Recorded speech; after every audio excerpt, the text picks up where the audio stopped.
Chapter 8 બુરાઈના દ્વાર પરથી. નવલિકા છે સાહિત્ય પ્રકાર. લેખક છે એ ઝવેરચંદ મેઘાણી છે. ઝવેરચંદ મેઘાણીના પિતાનું નામ કાળીદાસ, જન્મ ચોટીલામાં થયો અને વતન એમનું બગસરા હતું. આ બુરાઈના દ્વાર પરથીમાં મુખ્ય પાત્રો જમકુ, જમન અને સુમનલાલ છે. સૌરાષ્ટ્રના અનુભવોને આધારે ચોરાનો પોકાર લેખ લખ્યો. અમૃતલાલ શેઠના સૌરાષ્ટ્રના દૈનિકમાં પત્રકાર થયા અને રાણપુર વસ્યા. લોકવાર્તાના સંપાદનો સૌરાષ્ટ્રની રસધાર, સોરઠી બહારવટિયા, સોરઠી, દાદાજીની વાતો. પછી લોકગીતોના સંપાદનોમાં કંકાવટી, રઢિયાળી રાત, ચુંદડી, હાલરડા, ઋતુગીતો. પછી લોકસાહિત્યની મીમાંસામાં સૌરાષ્ટ્રના ખંડેરોમાં લોકસાહિત્યનું સમાલોચન, ધરતીનું ધાવણ. કાવ્ય સંગ્રહમાં યુગવંદના, સિંદૂડ.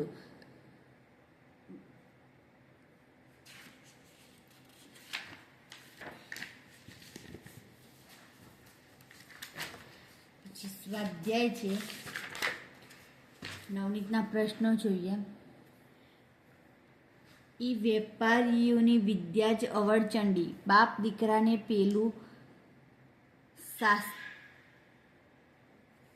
જ ઈ પઢાવે કે આગલા પાસેથી કસીને લેવું અને સામાને છેતરે ઈ ચડિયાતું. અઘરું વાક્ય છે. એનું સ્પષ્ટીકરણ એવું છે કે ગરીબો પાસેથી બને તેટલા ઓછા પૈસામાં ખરીદવું અને જે ગરીબને છેતરે એ ચડિયાતું. વેપારીઓ આ વિદ્યા શીખીને જ ખરીદી કરવા આવે છે. જમન જમકુને વેપારીઓની આ વિદ્યા અવળચંડી એટલે કે ગરીબોનું શોષણ કરનારી લાગે છે. આથી તેઓ આ શબ્દોમાં પોતાના હૈયા વરાળ ઠાલવે છે. પછી બીજું વાક્ય છે. એમાં એવું છે કે સમાજનો સેવક આ જમન એ આઠમને રાતને પહોરે સમાજની શત્રુતાના ઉગડું થતા દ્વાર ઉપર છેક ઉંબર સુધી પહોંચી ગયો હતો. જમકુના જનેતા સમા ફોસલામણાએ એને ત્યાંથી પાછો વાળી લીધો. વેપારીઓની ગરીબીનું શોષણ કરવાની વૃત્તિથી ત્રસ્ત જમનને આ લોકો પર એટલો ગુસ્સો ચડ્યો હતો કે તે સમાજના આ શત્રુ સમાન વેપારીઓ પર વેર વાળવા તૈયાર થઈ ગયો હતો. પરંતુ મા જેમ છોકરાને ફોસલાવીને શાંત પાડે તેમ તેની પત્ની જમકુએ જમનને શાંત પાડ્યો, તેમ કરતા રોક્યો.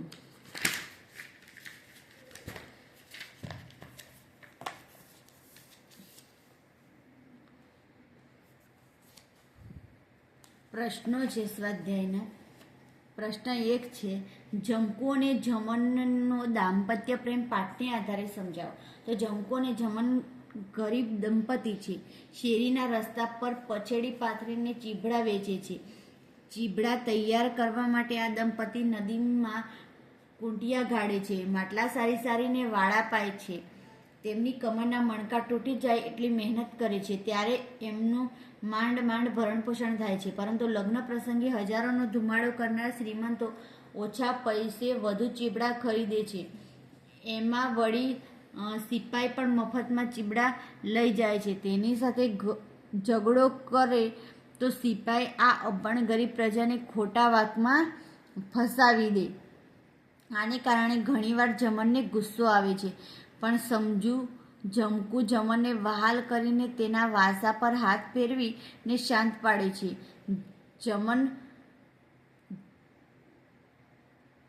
જમકુનો કહ્યાગરો કંત છે. જમનને ચીબડા વેચવા માટે કેવી રીતે લલકારીને ગ્રાહકને આકર્ષવા એ નથી આવડતું.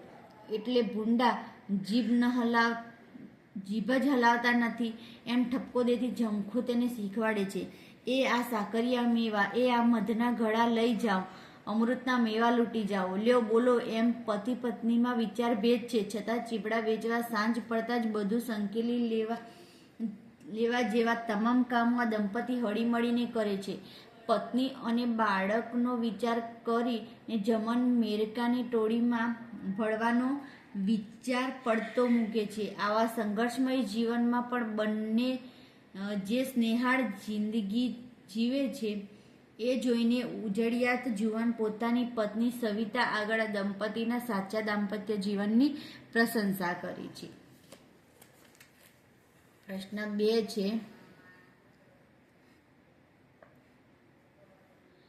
બુરાઈના દ્વાર પરથી લોકકથાના આધારે શ્રીમંત લોકોની શોષણ વૃત્તિ અને સંવેદનહીનતા તમારા શબ્દોમાં વર્ણવો. તો બુરાઈના દ્વાર પરથી લોકકથા ગરીબોની પરસેવાની કમાણીને લૂંટી લેતા એમનું શોષણ કરતા શ્રીમંતો વિશેની વાત છે.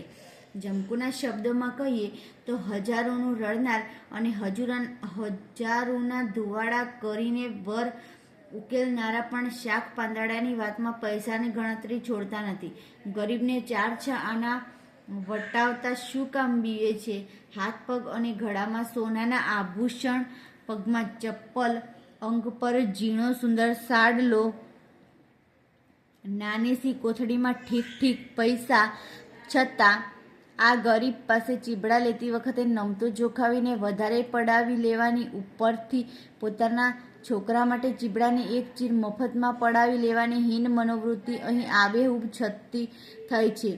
લાવ ચીર દે છે કે નીકર આ લે તારું ચીબડું પાછું, એવી ધમકી આપતી શ્રીમંતબાઈને ચીબડું વેચવાની જમકુની મજબૂરી છે એટલે ચીર દેવી પડે છે.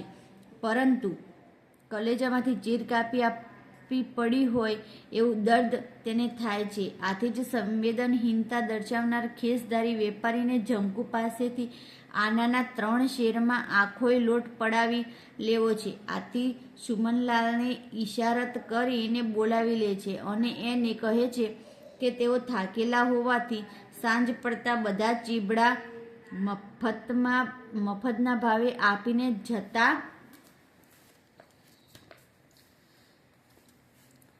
રહેશે.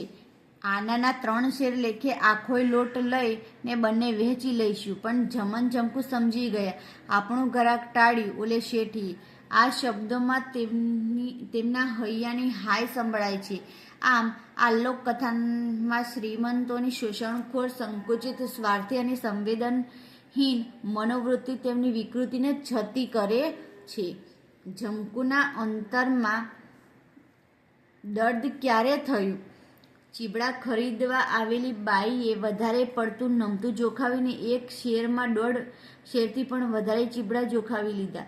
ઉપરથી પોતાના છોકરા માટે ચીબડાની એક ચીર માંગી. ત્યારે જમકુને થયું કે કેટલી મહેનતથી વાડો ઉછેરેલો, મથીને કૂટીઓ ગાળેલી અને માટલે સારીને 3 મહિના સુધી લાગ લગાડ વાડાને પાણી પાયેલું, વળી શિયાળવા અને હરાયા ઢોર વાડામાં ઘૂસી ન જાય એટલે ઉજાગરા કરેલા. અને આ બાઈ એને ધમકી આપતી હતી કે ચીર ન દેવી હોય તો આ ચીબડું પણ ન જોઈએ. જમકુને ચીર દેવી પડી ત્યારે જાણે કલેજામાંથી ચીર કાપી આપવી પડી હોય એવું જમકુના અંતરમાં દર્દ થયું. પ્રશ્ન 4, બુરાઈના દ્વાર પરથી શીર્ષકની યથાર્થતા ચર્ચો. એક બાજુ જમકુને જન્મ છે, એક બાજુ જમકુ અને જમન છે તો બીજી બાજુ અમીર લોકો છે. એક બાજુ ગરીબ માંડ પેટીયું રડતા દંપતીની લાચારી છે તો બીજી બાજુ સંકુચિત અને શોષણખોર મનોદશા ધરાવતા લોકો છે. શાક પીઠમાં ભાડે દુકાન લેવાને બદલે પેટે પાટા બાંધી જીવનને જીરવનારું દંપતી રસ્તા પર પછેડી પાથરી ચીબડા વેચે છે. દંપતીનું દાંપત્ય જીવન સુમેળ ભર્યું ને સ્નેહાળ છે. 2 પૈસે શેર ચીબડાને શેઠ આનાના 3 શેર ભાવે લઈને હડપ કરવા ઈચ્છે છે. શ્રીમંતો લગ્નના ભવ્ય સમારંભો કરીને બેસુમાર પૈસા વેડફે છે, પણ એક ગરીબનું શોષણ કરી છેતરવામાં ધન્યતા સમજે છે. એમની સંવેદના મરી પરવાડી છે. બંને બુરાઈના દ્વારે જીવી રહ્યા છે. સમગ્ર વાર્તામાં તળપદી ભાષા શૈલી, ધારદાર કથન, ટૂંકા સરળ માર્મિક સંવાદો, દંપતીના ખમીરભર્યા ગરીબાઈથી રચાયેલા શબ્દચિત્રો જોવા મળે છે. પણ હવે રોટલા કાક સુકાણા હો, ભેળું કોઈ શાક અથાણું ન મળે ખરું ને? એટલે પાણીને ઘૂંટડે ઘૂંટડે આ સંવાદમાં પતિ પત્નીના લુખા સુખા ભોજનની વાત સરસ રીતે મુકાય છે. તો બીજી બાજુ ધનાઢ્ય લોકોની સંવેદના વિહીન શોષણભરી મનોવૃત્તિ પણ સુકાયેલા રોટલા જેવી બુરી મનોદશા કે બુરા માનવ વ્યવહારનું સૂચન કરે છે. આમ સમગ્ર વાર્તાનું કથાવસ્તુ એની માંડણી જાણે બુરાઈના દ્વારેથી થઈ છે. દંપતીને શ્રીમંતોની દુનિયા બુરી લાગે છે. તેથી તો જ્યારે ચીબડા વેચીને બંને ઘર ભેળા થવા તૈયારી કરે છે ત્યારે એક ઉજળિયાત જુવાન બહેન એવું સંબોધન કરે છે ત્યારે જમકુને એક નવી દુનિયાના દ્વાર ઉઘડતા અનુભવાય છે. બે ઉપવાસી છે, ધૂપમાં બેઠા છે, એક આસને બેઠા છે. ધૂળના વંટોળ ગરીબીના હવનના ધુમાડા શા ઉડે છે પણ મોં ઉપર આનંદ છે. તો બીજી બાજુ શ્રીમંતાઈની છોડો વચ્ચે સુમન એની પત્ની સવિતાને પોતાને ગામ અમરા પર જતા પ્રસન્ન વર વહુને ચાલ્યા જતા બતાવે છે જીવનના અફસોસ સાથે. આમ સમગ્ર વાર્તાનું શીર્ષક બુરાઈના દ્વાર પરથી યથાર્થ છે. પછી 3-4 વાક્યોમાં પ્રશ્ન લખો.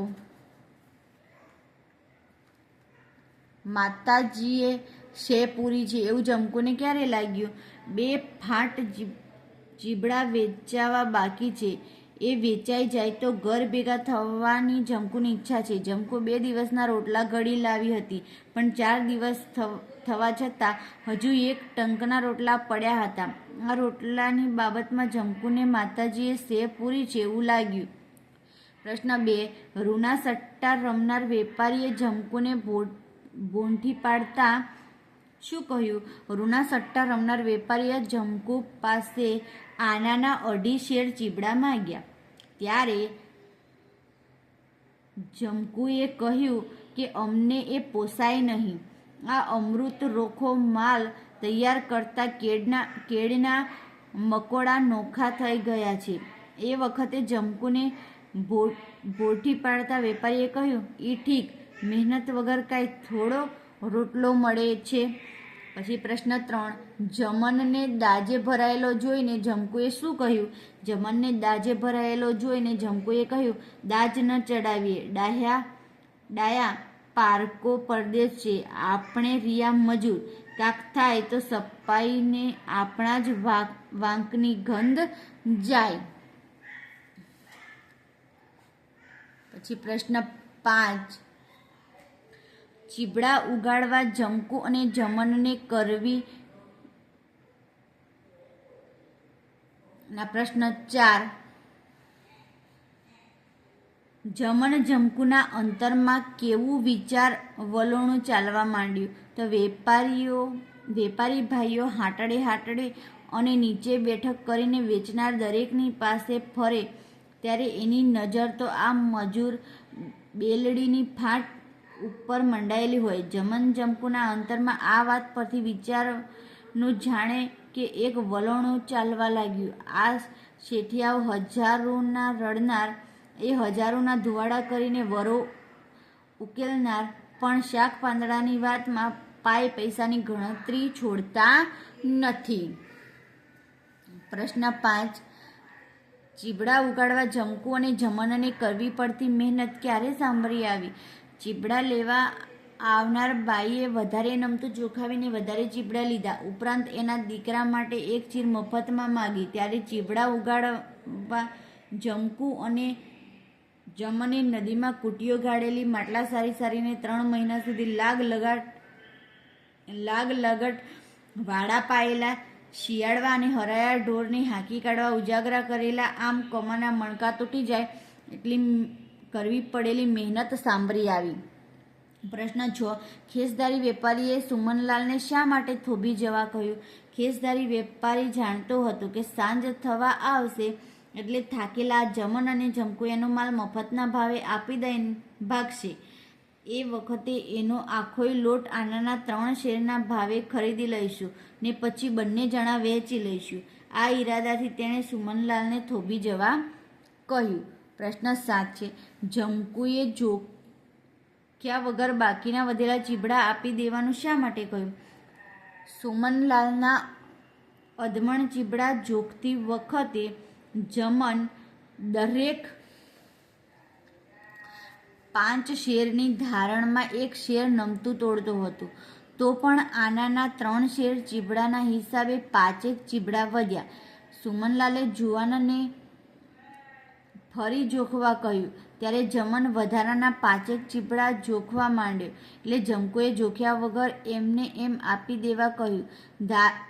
ધારણ નથી કરવી, ભલે ભાઈ લેતા જાઓ, તમારા પેટ ઠરે બાપા. જમકુના આ શબ્દોમાં એના અંતરની વેદના છલકાય છે. પ્રશ્ન 8, સુમનલાલે જમન જમકુ વિશે તેની પત્ની આગળ શી પ્રશંસા કરી? અમરાપરાનો રસ્તો બતાવતા સુમનલાલે તેની પત્ની સવિતાને કહ્યું કે આ વર વહુ ચાલ્યા જાય છે એનું સાચું સહજીવન છે. મરતા મરતા પણ એ જીવતરના તોફાનો એટલે કે સંઘર્ષોનો સાથે રહીને સામનો કરે છે. સહનાવવતુ સહનો ભુનક્તુ સહવીર્ય કરવા વહે. સાથે રહેવું, સાથે ભોજન કરવું અને સાથે કામો કરવા, આ મંત્રને સાચા અર્થમાં આચરનારા તો આ દંપતી છે. પછી એક વાક્યમાં પ્રશ્નનો જવાબ લખવાનો છે. લેખક જમકુ અને જમનના સંદર્ભે કોને સાચો યજ્ઞ કહે છે? તો સંસાર તપોવન હોય અને પરસેવો ટપકાવીને પેટ ગુજારો કરવાનો હોય એને લેખક જમકુ અને જમનના સંદર્ભે સાચો યજ્ઞ કહે છે. જમકુ અને જમન કેવો યજ્ઞ કરી રહ્યા હતા? પ્રશ્ન 2, તો જમકુ અને જમન સંસાર રૂપી તપોવનમાં પરસેવો ટપકાવીને પેટ ગુજારો કરવાનો યજ્ઞ કરી રહ્યા હતા. પ્રશ્ન 3, જમકુએ જમનને શું બોલતા શીખ્યું? જમકુએ જમનને આ સાકરિયા મેવા, આ મધના ગળા લઈ જાઓ, અમૃતના મેવા લૂંટી જાઓ એવું બોલતા શીખવ્યું. પ્રશ્ન 4, જમન જમકુની શી વ્યથા હતી? તો જમકુની વ્યથા એ હતી કે આટલી ઓછી કમાણીમાંથી તેઓ કઈ મેળી ચણાવી નાખવાના છે. તે તેમની પાસેથી શ્રીમંતો માણસો કસીને ચીબડા લે છે. પછી પ્રશ્ન 5, વેપારી બાપ એના દીકરાને કયું શસ્ત્ર ભણાવે છે? કસીને ખરીદવું ને સામાન્ય છેતરીને ચડિયાતા થવું એવું શસ્ત્ર વેપારી બાપ એના દીકરાને ભણાવે છે. સુમનલાલે જમકુને કૌતુકથી પૂછેલા પ્રશ્નોના દરેક જવાબમાં શું દીઠું? પ્રશ્ન 6, સુમનલાલે જમકુને કૌતુકથી પૂછેલા પ્રશ્નોના દરેક જવાબમાં સંધ્યાના રંગો જેટલી જ નિખાલસ સલુકાઈ દીઠી. પ્રશ્ન 7, ઉજળિયાત જુવાનના મોંમાંથી બહેન શબ્દ સંબોધાતા જમકુ પર એની શી અસર થઈ? ઉજળિયાત જુવાનના મોંમાંથી બહેન શબ્દ સંબોધાતા જમકુને એક નવી દુનિયાના દ્વાર ઉઘડી ગયા હોય એવું લાગ્યું. પ્રશ્ન 8, એક ચીરી લેતી શેઠાણીને જોઈને જમકુને શું સાંભળી આવ્યું? એક ચીરી લેતી શેઠાણીને જોઈને જમકુને પોતાનો મહેનતે ઉછરેલ વાડી, મથીને ઘાડેલ કુટીઓ ને લગટ 3 મહિના પાયેલ પાણી સાંભળી આવ્યા.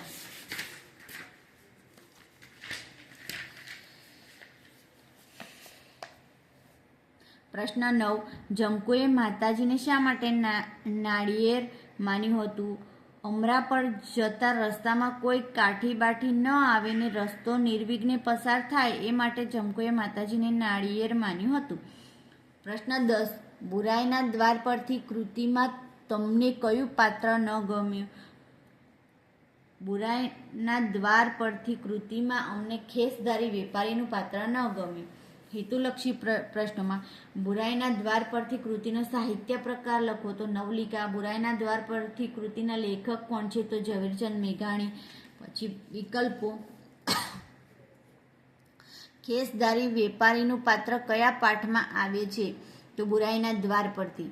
ગરીબ અને શ્રીમંત વર્ગની એમ 2 વર્ગની મનોવૃત્તિ કયા પાઠમાં વ્યક્ત થઈ છે? તો બુરાઈના દ્વાર પરથી.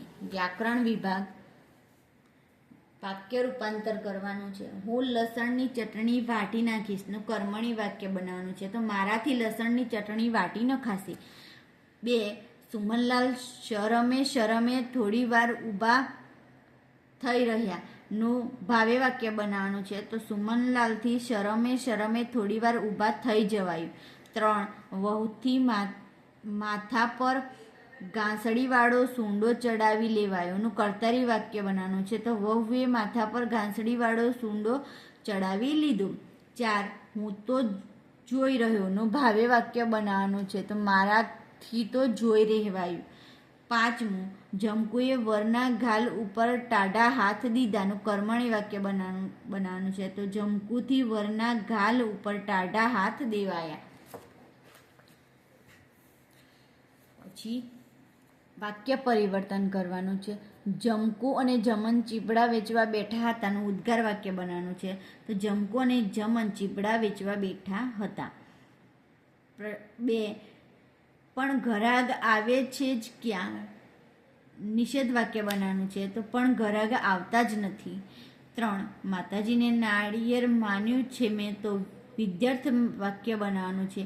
તો માતાજીનું મારી જેમ નાળિયેર માન. પછી 4 ઘડીક સાટું શીદ બગાડો છો બાજી નિર્દેશાર્થ વાક્ય બનાવવાનું છે. તો ઘડીક સાટું શીદ બાજી બગાડો છો. પછી 5 આખી પીઠમાં કાછિયા કેવી કેવી બોલી કરીને લલકારી રહ્યા છે આજ્ઞાર્થ વાક્ય બનાવવાનું છે. તો આખી પીઠમાં કાછિયા જેવી બોલી કરીને કંઈક લલકારો.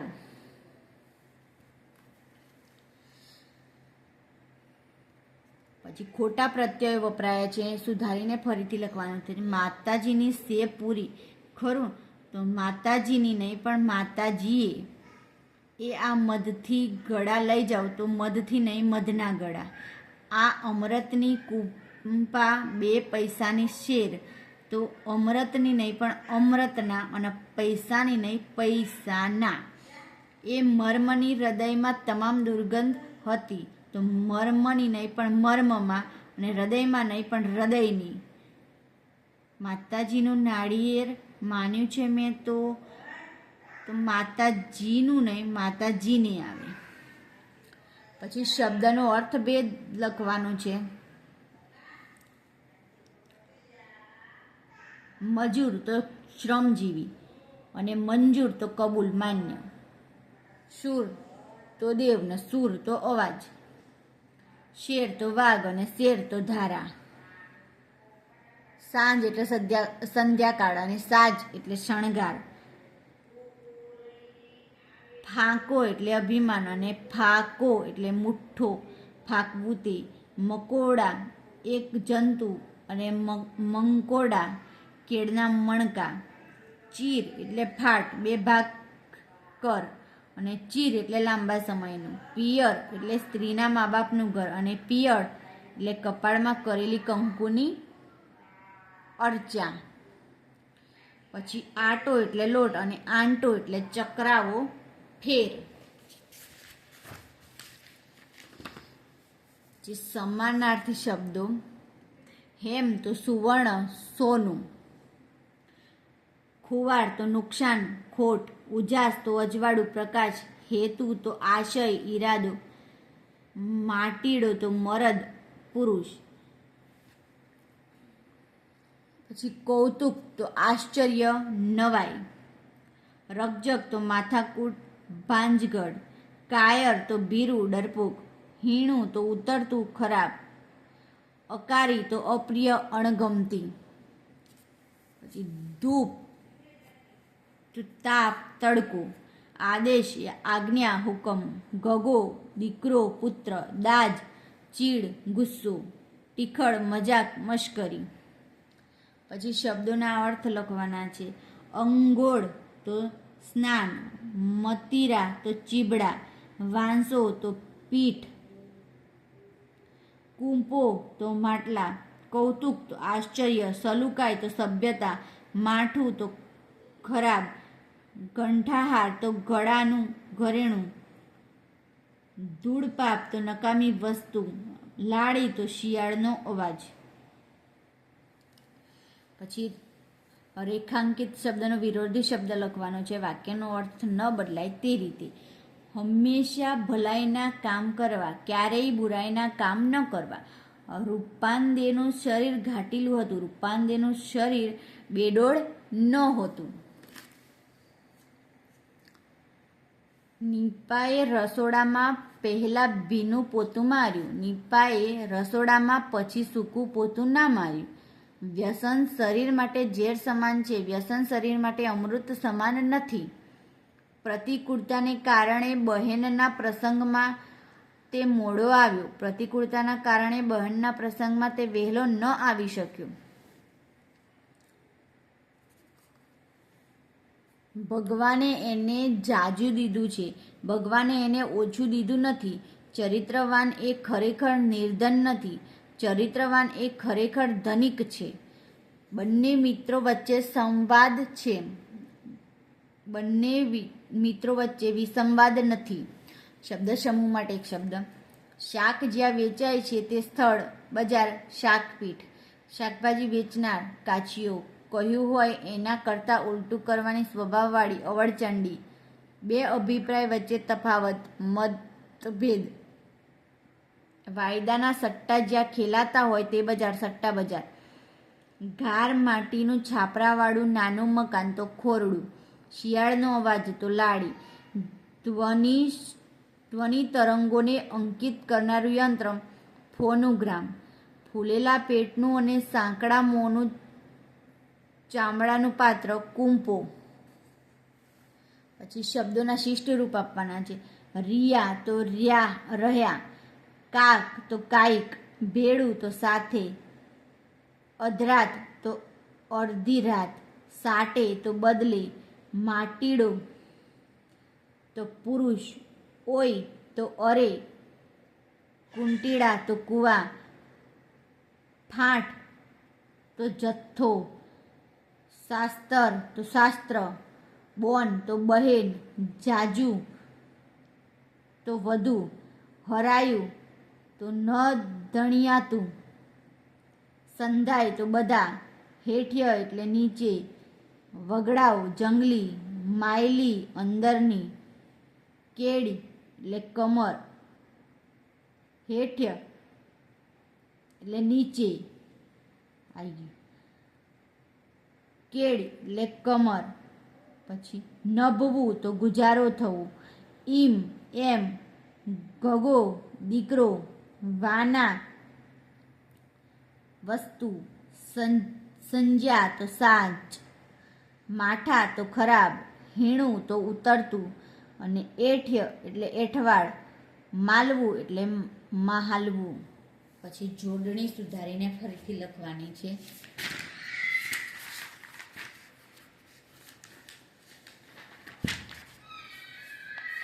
પછી વિરામચિહ્નોનો ઉપયોગ કરીને વાક્ય ફરીથી લખવાનું છે. રૂઢિપ્રયોગોના અર્થ. સે પૂર્વી મદદ કરવી. જમકુ અને જમનને શ્રદ્ધા હતી કે પોતાના નાના ધંધામાં માતાજી શે પૂરશે. જીભ હલાવવી તો ભલામણ કરવી. ગ્રાહકને આકર્ષવા રાગમાં બોલવું. રામલાલ માનતા હતા કે ગરીબને કંઈ મદદ થતી હોય તો ક્યાંક જીભ હલાવવામાં શું જાય છે. કેળના મકોડા નોખા થવા તો શરીર પાસેથી શક્તિ કરતાં વધુ શ્રમ લેવો. ખેતરમાં કાળી મજૂરી કરતા ખેડૂતોના કેળના મકોડા નોખા થઈ જતા હોય છે. ધુમાડો કરવો તો બિનજરૂરી ખર્ચ કરવો. આજકાલ લગ્નને નામે લાખો રૂપિયાનો ધુમાડો કરવામાં આવી રહ્યો છે. બાજી બગાડવી તો યોજના નિષ્ફળ કરવી. ક્રિકેટમાં શ્રીલંકાએ પાકિસ્તાનને હરાવીને કપ જીતવાની તેની બાજી બગાડી દીધી. પ્રાણ નીચોવવા તો ખૂબ પરિશ્રમ કરવો. છોકરાને ભણાવવા માટે મા બાપ પોતાના પ્રાણ નીચોવી દેતા હોય છે. હાથમાં હાથ પરોવવો તો પોતાની ફરજ સમજી અન્યને મદદ કરવી. જમકુએ જમનને હાથમાં હાથ પરોવીને બળ પૂરું પાડ્યું. દાડા ન ખૂટવા તો સમય ન જવો, મુદ્દત પૂરી ન થવી. આજે મોબાઈલને કારણે યુવા છોકરા છોકરીઓના દાડા ખૂટતા નથી. લીલું કરવું, કંઈ નવું જૂનું કરવું, સારું કરવું. કેટલાક અનુભવી માને છે કે આજના શિક્ષણથી યુવાનો દેશનું કે કુટુંબનું શું લીલું કરવાના છે. પેટ ઠરવું તો નિરાંત થવી, સુખ મળવું. ભૂખ્યાને ભોજન આપી એમનું પેટ ઠારવા જેવું એકેય પુણ્ય નથી. સંયોજક શોધીને લખવાના છે. જમકુ અને જમન ચીબડા વેચવા બેઠા હતા અને એવી વાતો થાય છે કે ત્યાં તો એક બાઈ રૂમાલ લઈને આવી ઊભી રહી. જ્યાં ત્યાં હું રાજ પર આવીશ ત્યારે તમારા વાસમાં ચોક્કસ આવીશ. જ્યારે ત્યારે સંસાર જો તપોવન હોય અને પરસેવો ટપકાવીને પેટ ગુજારો કરવો એ જ સાચો યજ્ઞ હોય તો આ બેવ જણા સાચો યજ્ઞ જ કરી રહ્યા છે. તો જોતો તો અને મને એવું વેણ કાઢતાને સમે રાગે નાખતા આવડે નહીં. પાંચમાને 6 બાપ દીકરાને પેલું શાસ્ત્ર જ ઈ પડાવે કે આગલા પાસેથી કસીને લેવું અને સામાન્ય છેતરે ઈ ચડિયાતો. કે અને વિભક્તિ કઈ વપરાય છે લખવાનું છે. મોરલીને ષષ્ઠી વિભક્તિ સંબંધી વિભક્તિ, જમકુએ પ્રથમ વિભક્તિ કર્મ વિભક્તિ, ધણીની તો ષષ્ઠી વિભક્તિ સંબંધ વિભક્તિ, આંખોમાં સપ્તમી વિભક્તિ અધિકરણ વિભક્તિ, મર્મમાં તો સપ્તમી વિભક્તિ અધિકરણ વિભક્તિ, દીવામાંથી તો પંચમી વિભક્તિ અપાદાન વિભક્તિ.